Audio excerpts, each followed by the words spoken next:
Well, welcome back everybody to PoolieMagTV, the raw, unedited, unscripted NUFC fan channel where everybody's got an opinion and nobody's opinion's wrong. So I'm glad I've come on today instead of yesterday because I don't want to be screaming and shouting all the time on my videos.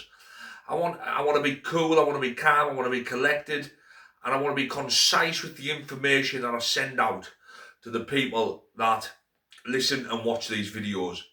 I know it's not a mammoth amount, but I do really appreciate the people who do comment, whether they're from other fans, whether it's from other teams, whether it's loyal subscribers who watch most of my videos. I do really appreciate all the feedback that I get. I know I don't have access to the stadium. I know I don't do match day vlogs. It's just me usually sat in my front room, or maybe it's my kitchen, or I might be out and about now and then. But I'm still a passionate Newcastle fan. I've applied for every ballot this season and haven't got one of them. So it's not like I don't try to get the games. It's just getting the games sometimes, isn't it? And when I do, if I ever do win a ballot, then I will do a match day vlog. And I will do thingies in the stadium. But at the minute, this is just how it is. It's just me with me phone on a tripod.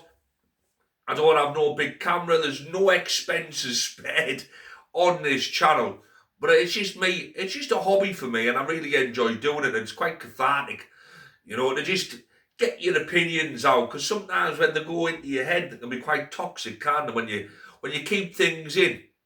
And when you're passionate about something, and as passionate as I am about Newcastle United, you can either be really jubilant or you can be really down, and it can really affect your mood, your football club. I know some people don't take it as serious as that, but I really do. I think supporting Newcastle is not just a tagline, it's not just a fashion statement or whatever, it's a way of life. It's been one of the biggest, probably is the most consistent thing in my life. I've had loads of ups and downs and roller coasters, just like everybody has. I'm not saying I've had a worse life or better life than anybody else. I'm just saying it's been filled with loads of ups and downs, but the one consistency in my life has been Newcastle United.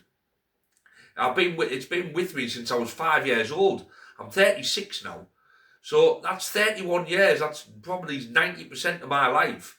Newcastle United's been the one consistent thing in my life. It hasn't changed. My love for Newcastle hasn't changed. My passion for Newcastle hasn't changed. As a child, when all my friends started jumping to Manchester United, to Chelsea, to Arsenal, to Liverpool, I stayed with Newcastle United.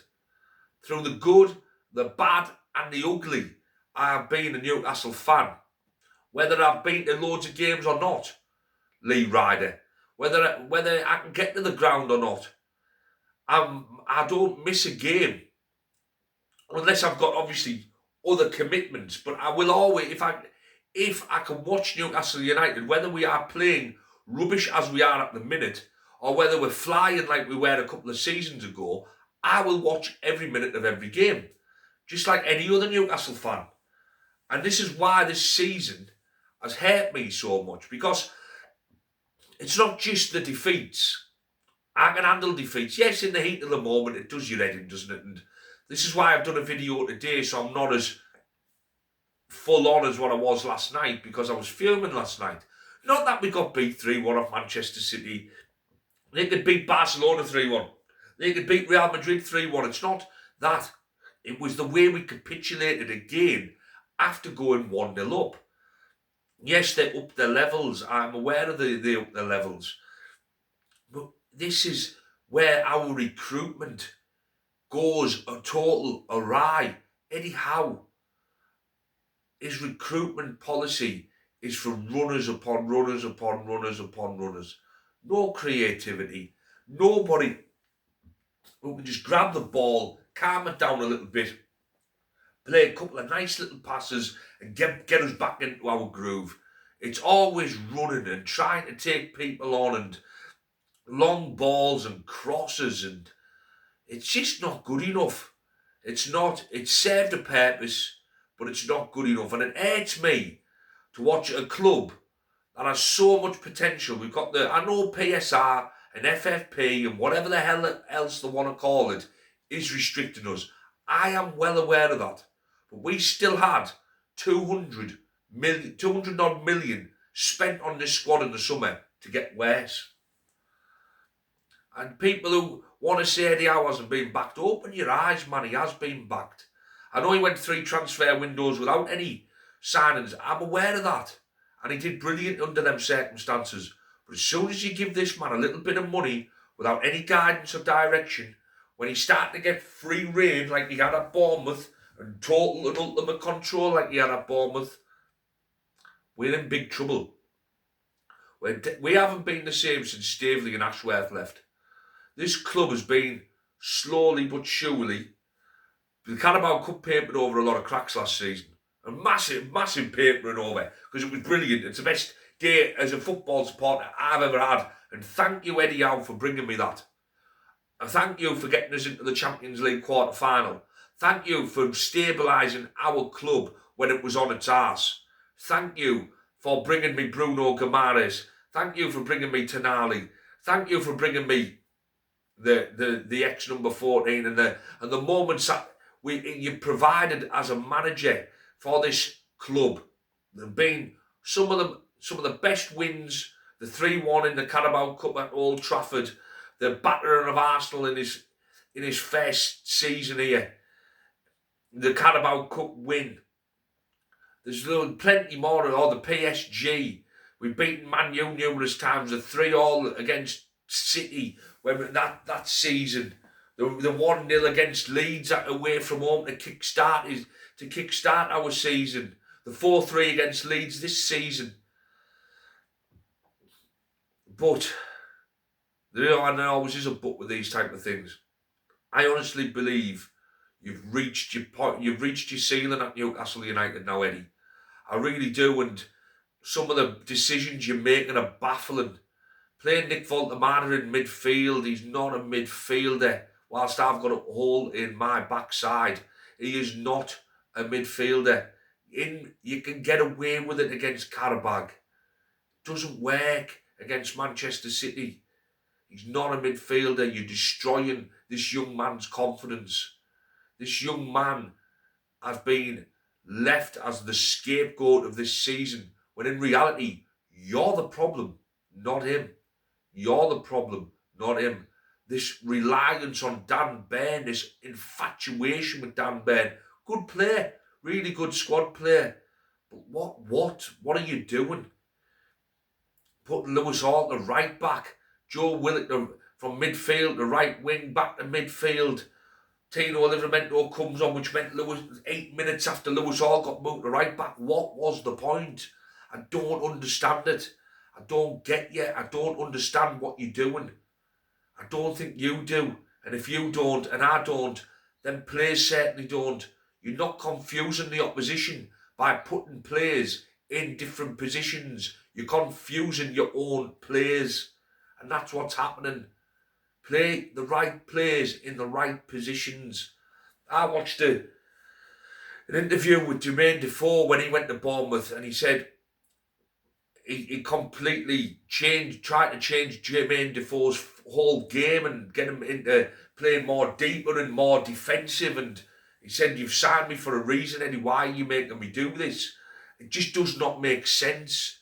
You can't change technical players and other players and mould them into what you want. Buy what you want to begin with. If you're going to buy players, use their strengths. If their strengths aren't what you're used to, either adapt to that or don't buy them in the first place. Stop trying to make players different. If I was going to buy a 3-course meal from Gordon Ramsay, I wouldn't then go on there and think, oh, well, do you know what? I'm going to add a little bit of this to that, and I'm going to change that to this. And then, well, I might as well have just cooked it myself. I might as well have just cooked that meal myself if I'm going to change everything about it. What is the point? I don't understand it.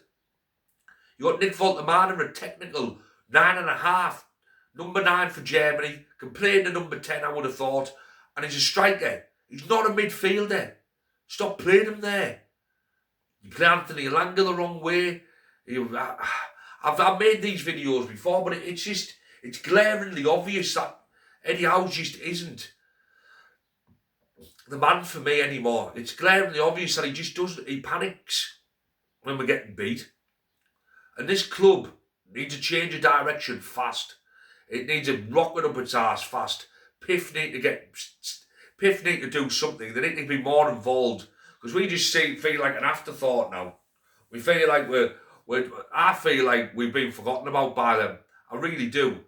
And I feel like this man now, Eddie Howe, has done such a number on these people that it's going to be really hard to get him out. He's got full control. He has. He's managed to wrap himself around everything to be the main focus of Newcastle United. Nobody wants to take a pop at him. Now, if this was Steve, I keep mentioning if this was Steve Bruce, right, we're in exactly the same position. Forget the Champions League, right? Being brilliant in the Champions League. Well, that's going to come to an end at some point. We're not going to win the Champions League at all. So let's get that out of our heads, right? But we're in the same position as what Steve Bruce was in his last season. He had no backing by Piff, no money to spend at all. And he finished 12th. Eddie Howe's 12th now, right? With over £700 million spent on this squad. And he's 12th in the league. Let that sink in. For all you people who wanted Steve Bruce gone, right? For all these people who didn't give that man a chance, right? And I'm not a Steve Bruce advocate, because I thought we were shite under him for most of the time. But I thought he did just as good a job as Rafa Benitez did. The only problem was he was a bit of a yes man. But is this season in the league any better than a Steve Bruce season? It's not for me. Why are people so reluctant to give this man any stick? Because, yes, what you've done has been brilliant, but you're not doing it now, are you? It's time for a change. It's time for a different place to come in. It's time for a different management setup. It's time to move forward. Football does not stand still. We are regressing, and we are regressing badly. And when we have no Europe, and we have finished mid-table, and Tonali and that think, I'm off, I'm off. Who are you replacing them with? Are you going to be able to go and tempt a young lad from AC Milan to come to us then? Are you going to be able to dip into the Paris Saint-Germain's bench and be able to cherry pick one of their players when you're finishing 12th or 10th or whatever? Not happening, is it? And then where do you go? Then you're left with Premier League proven players. And then Premier League proven players under Eddie Howe will get you relegated. I am not speaking in hyperbole here. A season without Europe under Eddie Howe, with him having nigh on full control, is a recipe for disaster. If we don't get into Europe and he stays and he's given another another boatload of money to spend, and you give him free rein to spend it, expect players from Wolves who've been relegated. Expect players from West Ham. Expect players from Nottingham Forest. This is where it'll go. Premier League proven players. Yeah, well, look where they've got you. You know, because most of them aren't doing it for you, Eddie, are they? And I don't want another season of that. And I don't want another season of him. I think he should leave with his head held high. I think he should go. And I think he should have a break from football for a good old year.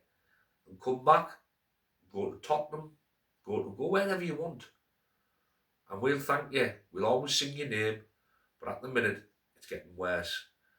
And it's only going to keep getting worse because you're out your depth now, Eddie. So anyway, hit like, hit subscribe, comment down below. And as I always say, keep it black and white and keep it PoolieMagTV. Over and out, folks.